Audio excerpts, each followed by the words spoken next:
Ladies and gentlemen, good evening and welcome to Canal Algérie's nightly news. On to the headlines. On an official visit to Congo, the Foreign Affairs Minister Ahmed Attaf hands a message from the President of the Republic Abdelmajid Tebboune to his Congolese counterpart Denis Sassou Nguesso.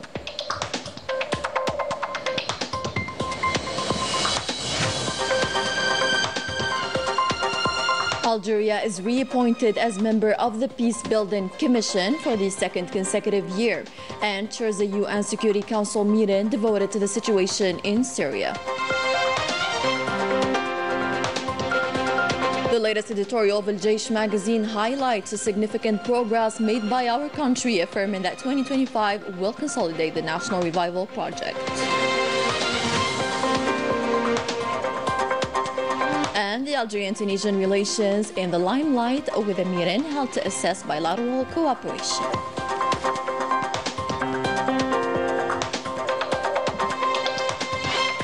Welcome back. We begin with tonight's top story as the Minister of State, Minister of Foreign Affairs and the National Community Abroad and African Affairs, Ahmed Attaf, was received this Wednesday in Brazzaville by the President of the Republic of the Congo in his capacity as a special representative of the President of the Republic, Abdelmajid Tebboune. The Foreign Minister delivered a letter by the President of the Republic in which he reaffirmed his willingness to intensify efforts to reinforce bilateral relations and to make joint African action more effective. The meeting was also an opportunity to review progress in the Algerian-Congolese relations as part of the measures agreed upon by both presidents, notably on continental issues, and to note the support of Algeria to the efforts of the Congolese president to end division in Libya in his capacity as the president of the high-level committee of the African Union on Libya. Here's a statement of our Foreign Minister Ahmed Attaf.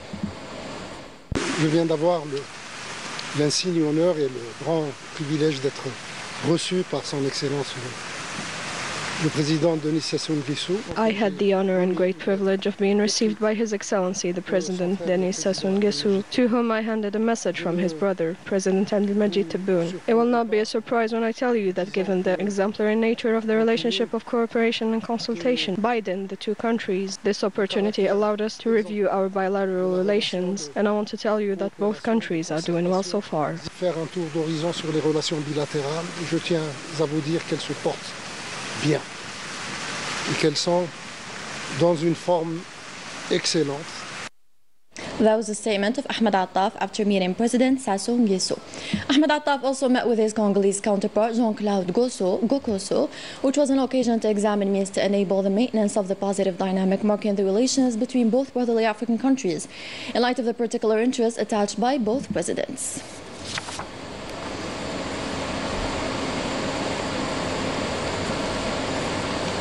For the second year in a row, Algeria has reappointed member at the level of the UN Peace Building Commission in the framework of its membership as a non-permanent member at the UN Security Council. Another multidimensional achievement for Algeria's diplomacy, according to Minister Kabash in this report. Algeria's election within the Peacebuilding Commission for the second year in a row is another opportunity to showcase its leadership and ability to maintain peace and security, and another telling evidence of the trust put in it to settle conflicts and find political solutions, as Algeria has always been known for its principles and its will to find lasting solutions to conflicts. Algeria has always had a positive role in settling Middle Eastern conflicts or regional ones, such as its unwavering support for the Palestinian cause and Lebanon. It played a key role regarding Palestine, as this cause is a need for such important champion that is heard in international forums, and I don't think there is a stronger voice than that of Algeria. The Algerian diplomacy is supporting the Arab diplomacy and the African diplomacy. This task makes Arab and African countries follow even more the efforts deployed by Algeria, such as those made last year for the benefit of the Palestinian cause and the legitimate right of the Palestinian people, in addition to the rejection of violations committed against human rights and the UN resolutions. It is worth indicating that the UN Peacebuilding Commission is a body that provides political accompaniment and advocacy to conflict-affected countries. It also supports national and regional peacebuilding priorities at the request of concerned governments. Chaired by Algeria, a meeting of the Security Council on the political and humanitarian situation in Syria took place, an occasion in which the permanent representative of Algeria to the UN, Ammar Ben Jama, in the name of Algeria Plus We, reaffirmed its commitment to the principle of Syria's unity, its independence and sovereignty and territorial integrity, categorically rejecting any attempts for division. The year 2025 will be a year of moving forward for Algeria, taking into consideration the current challenges as affirmed by this month's edition of Al-Jaish magazine. Manal Maafa with more details. In its editorial titled "Determined to Fulfill the National Project," Al-Jaish magazine highlighted Algeria's 2024 achievements in the National Renaissance Project and its ambitions for 2025. It emphasized the resilience of the people, national sovereignty, and the key role of the People's National Army, reaffirming Algeria's principles and rejection of interference. President Abdelmajid Tebboune, Commander-in-Chief of the Armed Forces, Minister of National Defense, hailed the people's national consciousness during his speech on the 64th anniversary of December 11, 1960 demonstrations. He emphasized its role in safeguarding the country from adversaries and maintaining security and stability. Al-Jaish editorial emphasized that Algeria's enemies will fail in their attempts to achieve their objectives. Strong in its history of resistance, glory and heroism, Algeria will never yield to conspiracies, divisions or attempts to sow discord. This resilience is attributed to the cohesion, harmony and solidarity of the Algerian people. The People's National Army remains committed to its national values, continuing its commitment with pride and dedication. It has consistently carried out its missions with professionalism, achieving notable results in combating terrorism and organized crime, showcasing its readiness to defend the national security. Army General Said Chengriha emphasized the PNA role under the President's leadership in strengthening Algeria's power to ensure its people's dignity, independence and sovereignty. He affirmed Algeria's steady progress towards excellence and leadership in regional and international geopolitics.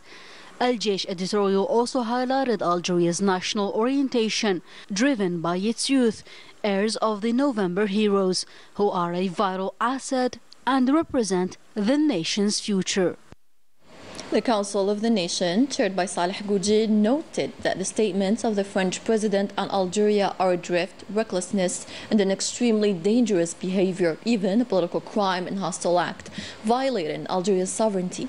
The statement categorically denounces this fall in France's hostile positions to overcome its internal crisis with the poor recycling of the far right's positions. The Council of the Nation added that the victorious Algeria, led by President Abdelmajid Tebboune, has crystallized policies that support the independence of Algeria's decision-making, categorically rejecting foreign interferences in all internal affairs. On to the cabinet meeting chaired by the Premier Nadir Al-Arbawi on several draft executive decrees on the laws related to combating money laundering and funding terrorism as part of Algeria's efforts in this regard. The government also examined a draft decree on the modalities of the waiver of state real estate. In implementation of the program of the President of the Republic in water security, the government listened to a presentation on the 5 water desalination stations in service in the upcoming weeks and the advancement of Souq Lata Dam in Tizi Ouzou province.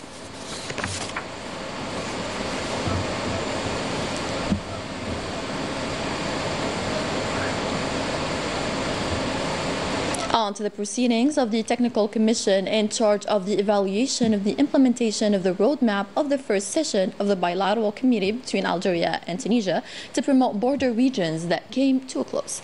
It was chaired by the Head Director General of Regional Planning and Attractiveness and his Tunisian counterpart, personnel of both interior ministers, and equality participation of governors or walis of border states on both ends. Coming up in our news edition.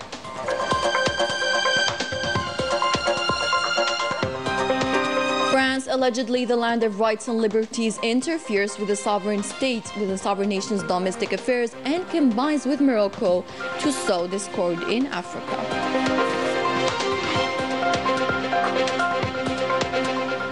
In international developments, France, claiming to be the land of freedom, is exposed by its own contradictions and hypocrisy in revealing its true face as a former colonial power. It continues to interfere in the internal affairs of independent nations, refusing to recognize their sovereignty. من المعفو. The French government, claiming to champion human rights and freedoms, is burdened by scandals and hypocrisy. Beneath its humanitarian rhetoric lies a democracy with flexible values. Prisoners in France are often jailed for defending fair causes, such as Lebanese militant George Ibrahim Abdullah, jailed for over 40 years. His detention reflects the political subjection by French authorities. In a country prides itself on free speech, the French government resorted to repression in response to the Yellow Vests movement's political demands, with police brutality and arbitrary arrests as evidence of the state repression. This mirrors France's colonial past, as seen in the case of Maurice Audin, tortured and killed in 1957 for supporting Algeria's independence. France continues to ignore these historical wrongdoings, trapped in a colonial mindset, both within its borders and abroad. It continues provocations, interfering in other nations' domestic affairs, and slandering Algeria, while failing to reckon with its own crimes. The Sahrawi issue, the last colony in Africa, is now used as a tool by Morocco and France to put pressure and to create chaos in the African continent in order to implement their agenda, according to several specialists. Minisa Kebash explains. Africa is no longer a toy in the hands of manipulators, those who seek to serve their own interests at the expense of the continent. Now aware of the heinous foreign attempts plotted against it, the African continent is determined to put an end to them. According to analysts, Morocco is involved and plays a major role in sowing instability and discord among the African nations, just like its ally France. Macron était obligé de lui céder le Sahara occidental pour avoir des petits contrats. Macron had to let down Western Sahara to gain small agreements regarding renewable energies. This is ridiculous. Macron lost the Sahel, where there is oil, uranium and gold. I think France became the second country that has the largest gold reserve in the world. It was in fact Africa's gold he'd taken freely. Tell me now, what are the raw materials Morocco could sell to Macron? Is there raw materials in Morocco that could be exploited by France? The answer is no. The Moroccan authorities cannot come and tell us they're developing the African continent through projects. Morocco is a traitor. It betrayed Africa for 15 years. The Pan-African is gaining strength, denouncing the French economic interests.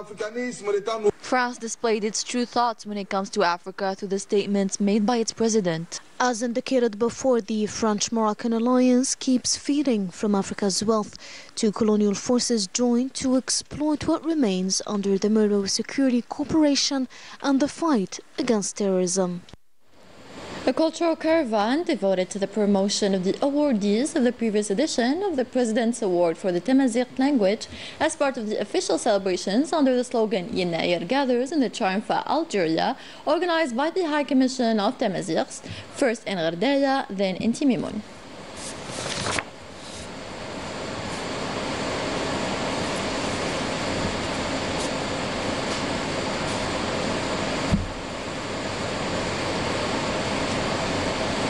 Let's head south now, where the Tassili Nahagal's landscape captivate and amaze each visitor. A destination to add to your bucket list if you want to create long-lasting memories. Let's discover more about it with Minisa Balaman.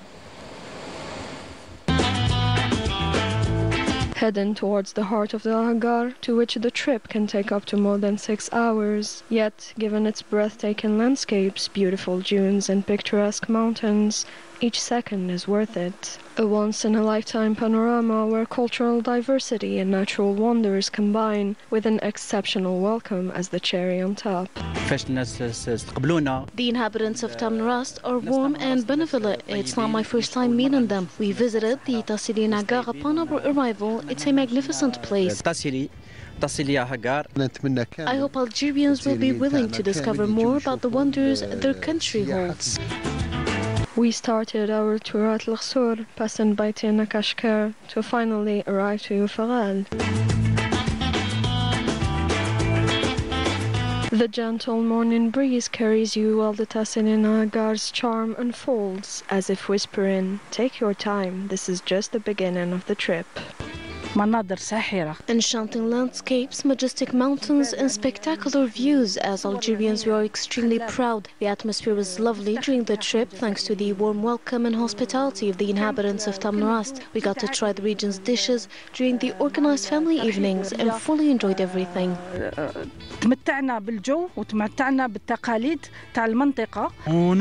We call on Algerians to visit the Algerian Sahara, a true unforgettable experience. It is an exceptional tourist destination that deserves to be explored. حاجات الأجواء الواحد لازم يعيشهم ويستكشفهم ومرحبا بالجميع. A captivating region, the Tasselina Gar leaves a huge impact and awakens intense emotions that mark the visitors who leave with memories that will last them a lifetime. With this beautiful landscape, we end tonight's bulletin. Thank you for watching. Take care.